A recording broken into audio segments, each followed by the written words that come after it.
pessoal, bom dia. Nessa sexta-feira, Sextou com Livros, vamos comentar mais um belo livro aqui para vocês, explicando o cenário. Hoje o tempo está muito fechado aqui na Bahia, não dá para gravar, Iemanjá fechou a praia, não tem como gravar de lá, então estou gravando aqui dentro mesmo de casa.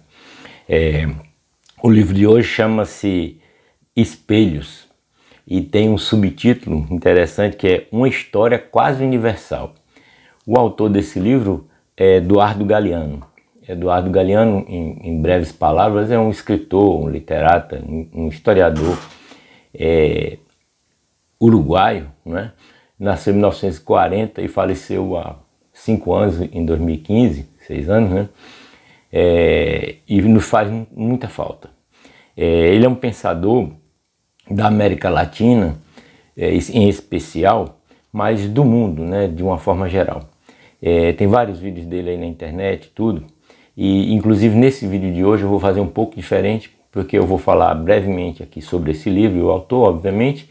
Vou ler um pedacinho só do capítulo dele, porque esse livro ele é composto de vários capítulos bem curtos, de uma página, meia página, e é sobre a história do mundo, não é só sobre a história da América Latina. E posteriormente, no final, eu vou copiar, né, e compor aqui nesse vídeo um vídeo muito interessante na voz do próprio Eduardo Galeano, né? Um texto não é desse livro, mas da vida dele. Eduardo Galeano tem uma vasta obra, gente. Eu li praticamente todos os livros dele. Falta uma trilogia que já está anotada para eu ler, que é justamente a Memórias de Fogo, né? Que são 3 livros, Os Nascimentos, volume 1, As Caras e as Máscaras, que é o volume 2, e O Século e o Vento, volume 3.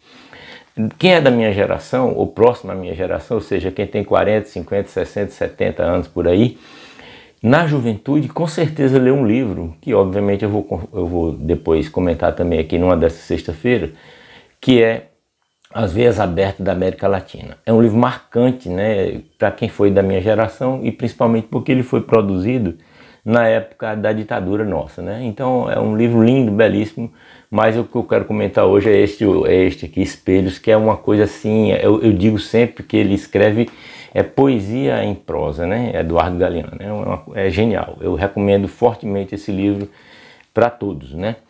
Então, como eu havia comentado e falado no início, eu vou dar uma lidazinha só num capítulo dele aqui. Os capítulos são curtinhos e tem um título também curtinho. Esse eu não vou dizer o título não, eu vou dizer o título no final, de propósito.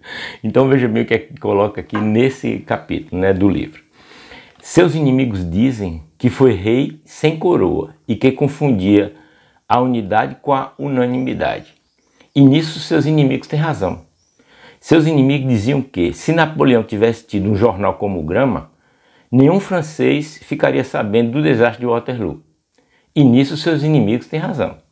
Seus inimigos dizem que exerceu o poder falando muito e escutando pouco, porque estava mais acostumado aos ecos que às vozes. E nisso seus inimigos têm razão.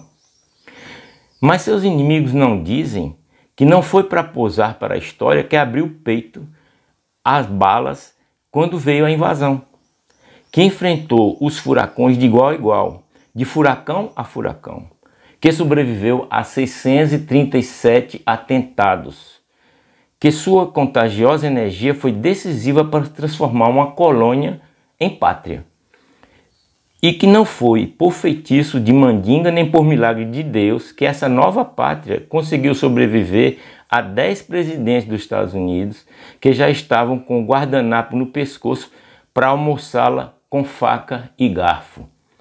E seus inimigos não dizem que Cuba é um raro país que não compete na Copa Mundial do Capacho. E não dizem que essa revolução crescida no castigo é o que pôde ser e não o que quis ser. Nem dizem que em grande medida o muro entre o desejo e a realidade foi se fazendo mais alto e mais largo graças ao bloqueio imperial, que afogou o desenvolvimento da democracia à la cubana, obrigou a militarização da sociedade e outorgou à burocracia, que para cada solução tem um problema, que é verdade, né? Os argumentos que necessitava para se justificar e se perpetuar. E não dizem que apesar de todos os pesares, apesar das agressões de fora e das arbitrariedades de dentro, essa ilha sofrida, mas obstinadamente alegre, gerou a sociedade latino-americana menos injusta até hoje, né? E seus inimigos não dizem que essa façanha foi obra do sacrifício de seu povo, mas também foi obra da pertinaz vontade e do antiquado sentido de honra desse cavalheiro que sempre se bateu pelos perdedores, como um certo Dom Quixote, seu famoso colega dos Campos de Castela.